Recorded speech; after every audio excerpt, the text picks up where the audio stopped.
I went ahead and got the parts to do a brake job while I was in here. The pads actually, for the shoes, aren't that bad now that I get it open and see them. They've got some life left to them, but you know, parts are relatively cheap, and opening this thing up is non-trivial. So we're gonna go ahead and we're gonna replace these shoes, replace all the springs and replace the springs and hold downs on the main brake assembly, the adjuster and the parking brake.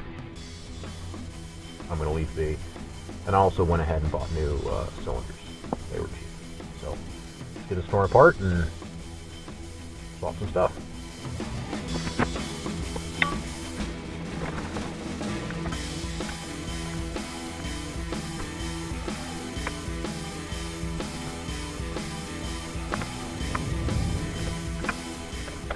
Ooh, not super excited to reinstall that.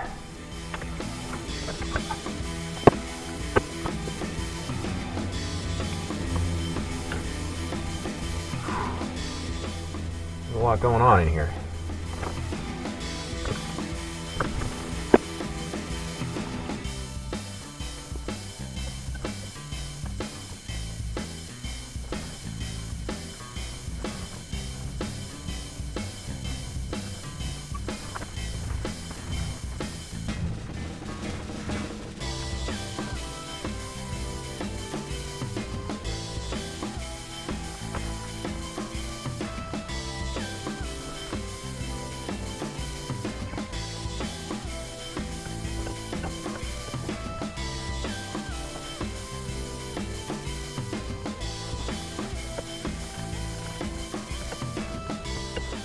Forget when you're tightening up a drum brake cylinder, mounting screws are little baby screws. They do not resolve any of the braking forces. This presses against itself. They just kind of hold it in place. So don't go crazy with the torque. You'll break something.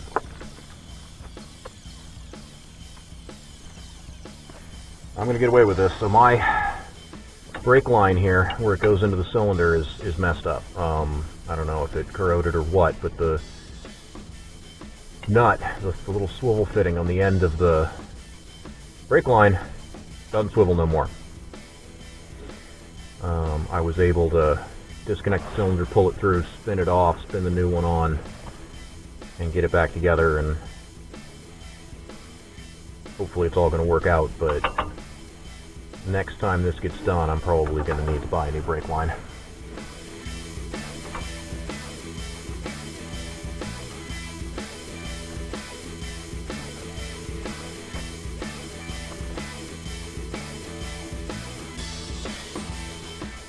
Know where to lubricate the new part, just look for the shiny spots on the old one. You know that's where it was rubbing. That's where it needs a little lube.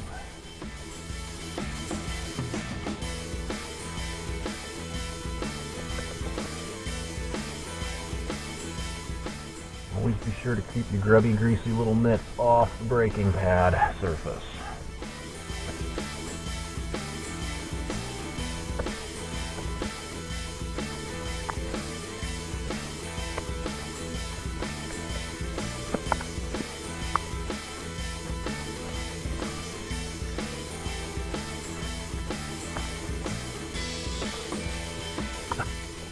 Never liked these things. Six-handed operation.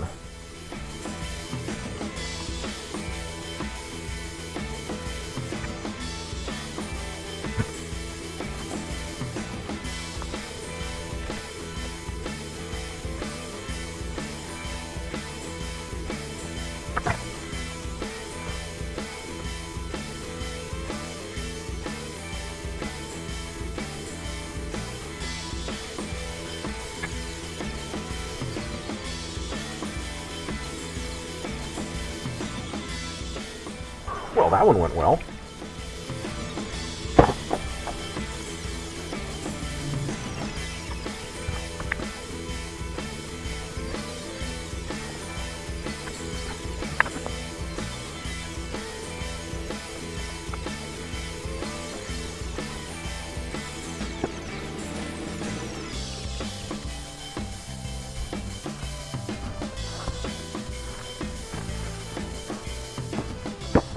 Alright.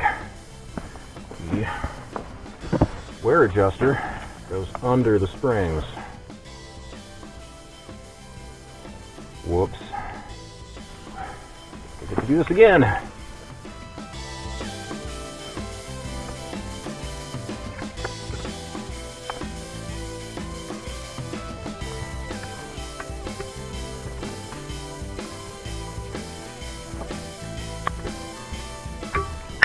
Fortunately, that gets easier with practice.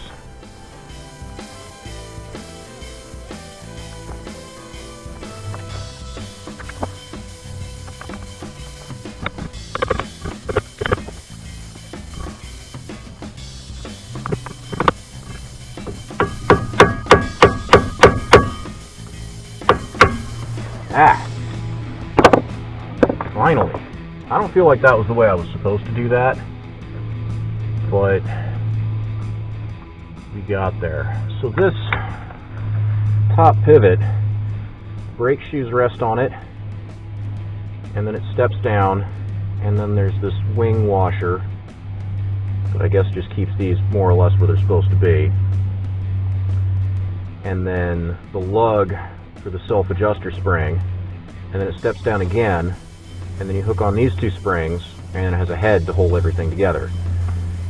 And the lug for the self-adjuster spring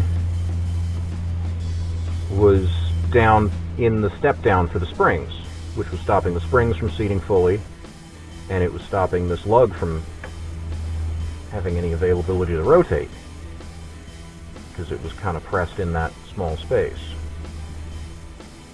So I just kind of hammered it around until it dropped over the shoulder on the pin, and now everything looks a lot better.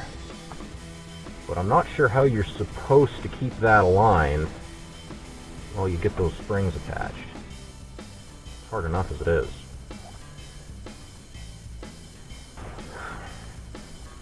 This doesn't really feel right to me, but I just went and looked at the other side, and it's the same way before I disassembled it, so I guess that's how it works. So this is the automatic adjuster.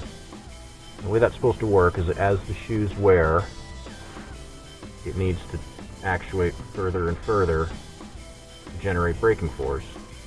And so there's a cable that runs around here to the spring. The spring pulls on a little finger. This finger touches this ratchet, and this can turn. And so if this pulls, it turns that. There's threads here, and this just continually grows. And so every time a certain amount, normally it just sits there, and every time you brake, this cylinder pushes, spreading the shoes apart, and this threaded piece reacts the force down here. So the shoes do this and press on the inside of the drum. And normally this just hangs out, but if they wear enough and there's play and this travels too far, I guess that pulls on this cable a little bit, pulls up on this finger, and if it's enough, it goes one click and takes that bit of play out of the system. And over time, it'll click every time it needs to keep your brake pedal travel the same, even as this material wears. And what was concerning to me is that, you know, this ratchet is working, but I can pull it over here and it doesn't have any nominal sprung force. This spring is not overcoming this spring. It's actually kind of bottomed out here, and there's just not a lot of tension on this. But I guess that's how it's supposed to work. There's nothing adjustable. There's no thumb screws or jam nuts or anything in here. So it must just be tuned well enough that when this moves a tiny amount, it puts enough tension in this cable. And I guess I can do it. If I pull on this, see that? I pull on this cable, it turns the wheel.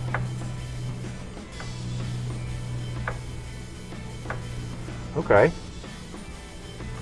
So I'm convinced that's not supposed to be tight.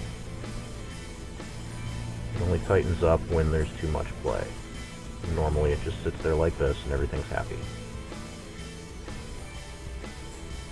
Alright, well that's every piece from the kit in except these two.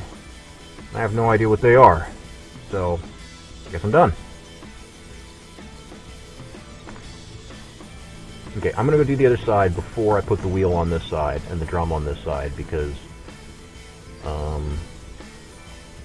if I want to come over here and reference anything, how did that spring go, which way did that point, what have you, I want to be able to see it.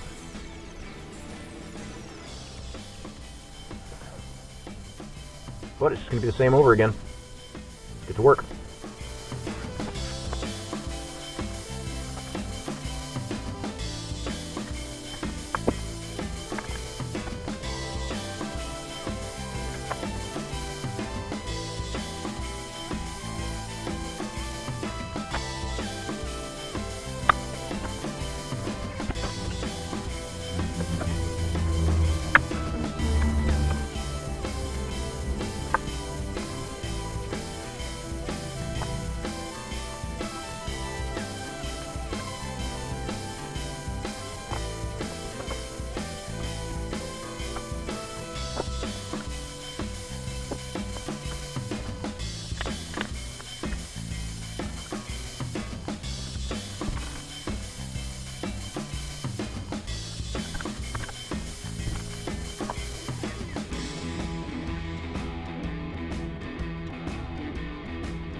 I ordered brake shoes from Bosch, and they had 2 shrink-wrapped pairs of brake shoes in the box. And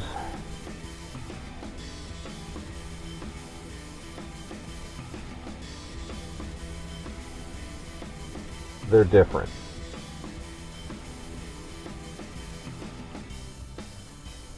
Which means I need one of the brake shoes off the other side to do this side. Are you kidding me? Come on, Bosch.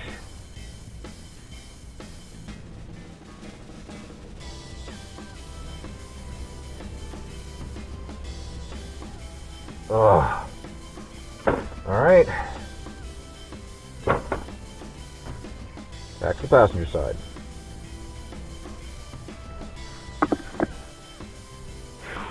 Yeah, so the only difference between these brake shoes is this little pin here that the adjuster mechanism goes to. And I pulled one pair of brake shoes out of the box and I opened them. And I saw that they would fit. And I figured they'd be wrapped in pairs as you use them, not pairs that match. And I figured that they had just made both sides the same, keep track of less parts. But they didn't. They left that pin off of these parts. So I need that pin on that side over there. So I have to take that out and replace it with this.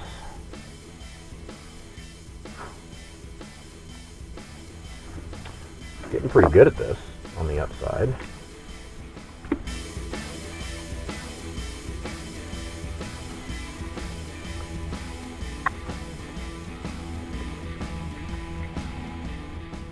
And I did get marginally lucky. It is the one with the mainspring on the outside, so I don't have to take them both out.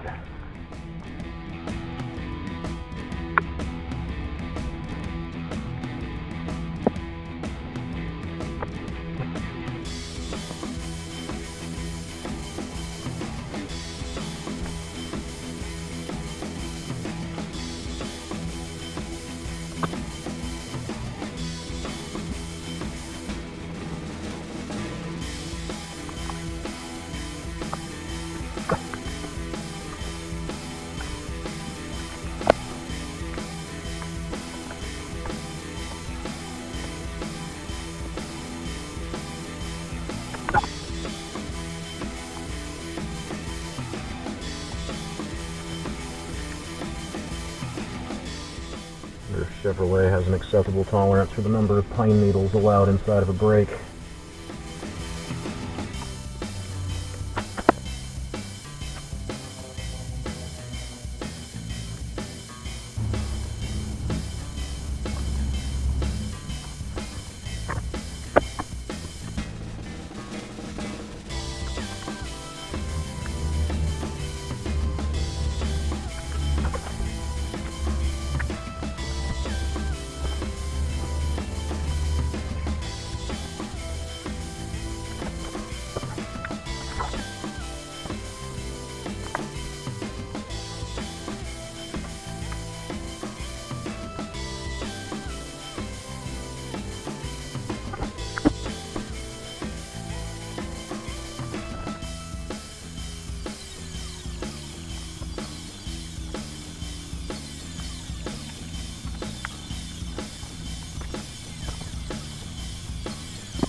I should really narrate the second one of these I do, then it actually look like I know what I was doing, instead of just muddling through it like I am.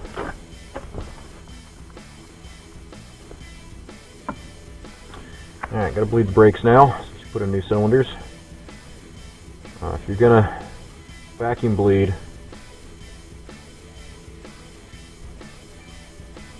pull the bleed valve,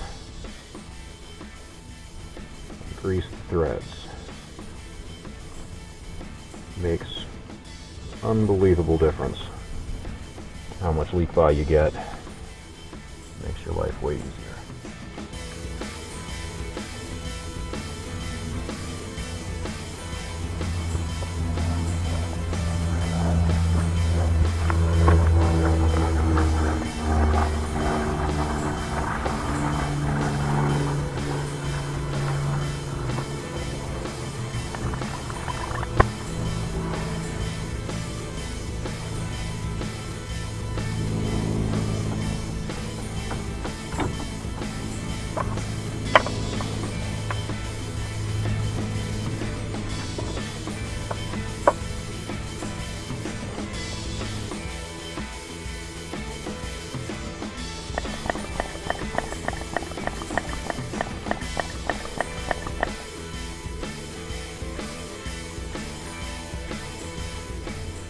Alright, brakes are bled. Well, I just noticed what you probably had a front row seat for and saw me do straight away. I splashed brake fluid all over the critical surface of these brakes. That's bad. Don't do that. Brake fluid isn't oil. Oil on your brakes is bad. That should be pretty self-evident. I'm going to clean that as good as I can.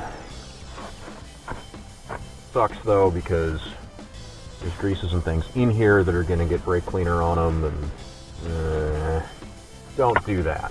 Don't be dumb like me.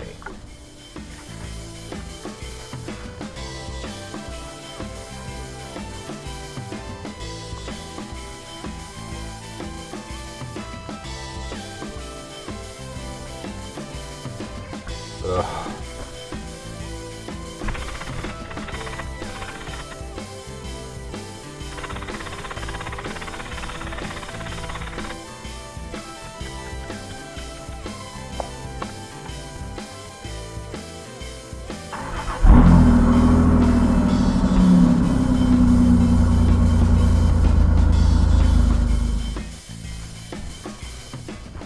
Alright, pedal felt pretty good. Brake fluid level still alright. I don't have any leaks. It's time to put wheels on.